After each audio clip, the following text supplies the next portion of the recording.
Last কিছুদিন ধরে জানো তো আমার একটু ঠান্ডা লেগেছে, তাই জন্য আমি সেরকমভাবে কোনো ভিডিও এডিটও করতে পারিনি, আপলোডও করতে পারিনি। আর এই যে ভিডিওটা তোমরা দেখছো, এই ব্লগটা লং ব্লগ কিন্তু তোমরা অলরেডি আমার চ্যানেলে দেখে নিয়েছো। সেই দিনকে কিন্তু আমার কিছু বন্ধু বান্ধব এসেছিল ইউনিভার্সিটি থেকে। ওরা অনেক দিন ধরেই বলছিল আসবে আসবে, সো ওই দিনকে ওরা এসেছিল। এসেও আমরা একটুখানি গল্প করছিলাম, আড্ডা দিচ্ছিলাম, তারপরে ছোটবেলার কিছু ছবি টবি দেখছিলাম। দেখে ঠেকে আমরা কিন্তু ডিরেক্ট খেতে বসে পড়ি।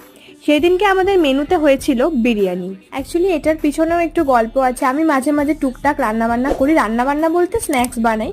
তো সেটা দেখেই কিন্তু আমার ওই বন্ধুটা অমিত আমাকে বলেছিল যে তাহলে একদিন আমাদেরও এরকম বানিয়ে খাওয়া। তো আমি ওদেরকে বলেছিলাম যে ঠিক আছে, তোরা এইসব উল্টোপাল্টা স্ন্যাক্স কেন খাবি, আমাদের বাড়িতে আয়, তোদেরকে একদিন বিরিয়ানি খাওয়াবো। তো সেখান থেকেই কিন্তু ওরা আমাদের বাড়িতে আসে। তো ওই দিনটা কিন্তু আমাদের খুব খুব খুব মজা করে কেটেছিল। ব্লগ চ্যানেলে অলরেডি আপলোড হয়ে আছে, তোমরা গিয়ে দেখে আসতে পারো।